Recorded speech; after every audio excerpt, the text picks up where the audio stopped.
Елімізде су жаңа комиссия құрылды. Міндеті жылдар бойы халықты заңсыз тонап келген бай бағландардың мүлкін елге қайтару. Қазір арнайы тізім дайындалып жатыр. Оған 30 жыл ішінде түрлі саланың шылбырын ұстаған министрлер мен депутаттар, олигархтар мен олардың туыстары тайлы тұяғы қалмай кіреді. Антикор қазір қызметте отырғандар да тексерістен тыс қалмайды деді.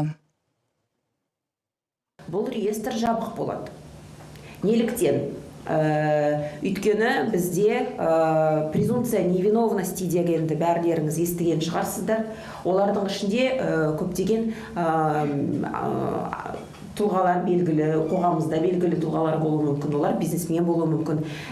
Егер де ертең оларды айыптау дәлелдемелсе, оларға ол бизнес репутациясына зақым келуі мүмкін. Қазіргі бизнесіне зақым келуі мүмкін.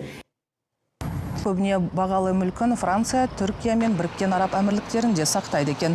Ал комиссияның қырағы назарына іліккендер есеп шоттарындағы бар байлығын апыл-ғұпыл өзге туысына не болмаса басқа азаматтың шотына аударамын деп әрекет етсе, бірден қылмыстық іс қозғалады.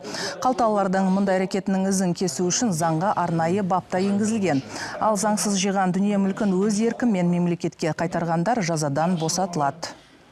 Конституцияның алдында, заңның алдында бәрі тең. Кім қандай фамилиясы болсын, кімде қандай болсын, онда заң бәріне де бәрімен бірге де байланысты.